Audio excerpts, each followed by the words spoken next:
Assalamualaikum warahmatullahi wabarakatuh. Saya Nila Febrianti dari Prodi PG PAUD Universitas Pancasakti Bekasi. Kali ini saya akan melakukan pemenuhan tugas dari mata kuliah Profesi Keguruan. Saya akan mempresentasikan pengembangan teori dan praktek penguasaan kelas. Pengertian pengelolaan kelas. Pengelolaan kelas adalah suatu kegiatan yang terdiri dari mengatur, mengurus, dan menyelenggarakan kegiatan kelas dengan mendayagunakan fasilitas seperti memanfaatkan meja dengan posisi tertentu, membuka jendela supaya udara segar dan dapat masuk ke ruangan, dan lain sebagainya. Pengelolaan kelas menurut para ahli. Menurut Sadirman N. dan kawan-kawan, pengelolaan kelas adalah upaya mendayagunakan potensi kelas. Potensi yang dimaksud di sini dari fasilitas yang ada pada kelas ataupun dari siswa dan gurunya dalam menyelenggarakan kegiatan kelas.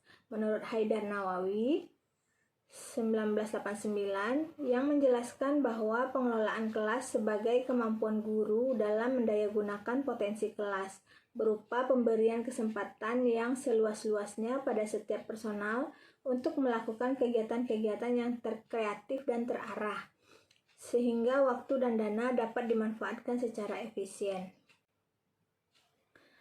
Menurut Suharsini Arikunto berpendapat bahwa pengelolaan kelas adalah suatu usaha yang dilakukan oleh penanggung jawab kegiatan belajar atau pembantu dengan maksud agar dicapai kondisi optimal sehingga dapat terlaksana kegiatan belajar mengajar seperti yang diharapkan. Menurut Mulyadi, pengelolaan kelas adalah seperangkat kegiatan untuk mengembangkan tingkah laku siswa yang diinginkan dan mengurangi atau meniadakan tingkah laku yang tidak diinginkan. Mengembangkan hubungan interpersonal dan iklim sosio-emosional yang positif, serta mengembangkan dan mempertahankan organisasi kelas yang efektif dan produktif. Nah, untuk memperkecil gangguan dalam pengelolaan kelas, maka diterapkan prinsip-prinsip seperti berikut. Yang pertama, hangat dan antusias. Yang kedua, tantangan penggunaan kata-kata atau tindakan dan cara kerja atau bahan-bahan yang menantang akan meningkatkan gairah anak didik. Selanjutnya, bervariasi menggunakan variasi metode, alat, media, dan gaya belajar guru akan menghindari kejenuhan peserta didik. Dan yang keempat, keluasan guru yang memiliki sikap luas dan akan bijak dalam menggunakan strategi pembelajaran. Yang kelima, penekanan pada hal-hal yang positif. Penekanan yang dilakukan guru terhadap tingkah laku anak didik yang positif daripada mengomentari tingkah laku yang negatif. Yang keenam, penanaman disiplin diri guru sebaiknya selalu mendorong anak didik untuk melaksanakan disiplin diri. Tujuan dari pengelolaan kelas yaitu menyediakan fasilitas bagi bermacam-macam kegiatan belajar siswa di dalam lingkungan sosial, emosional, intelektual di dalam kelas.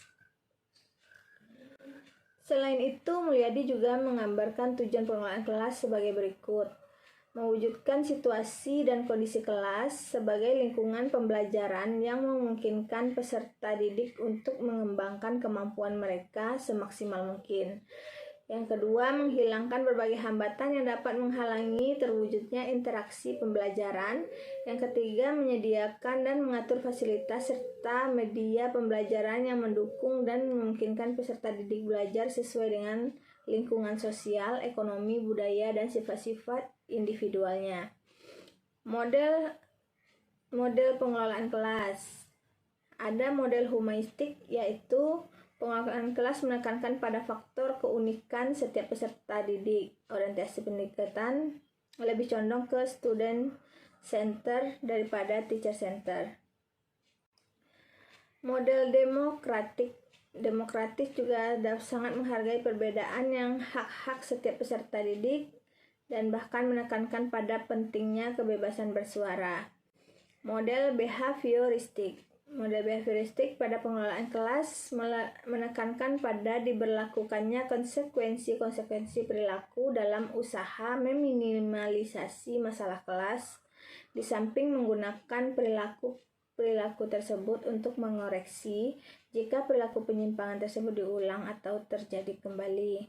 Model konstruktivis. Model ini lebih berpihak pada pendekatan pembelajaran student center seperti pada model humanistik dan model demokratik.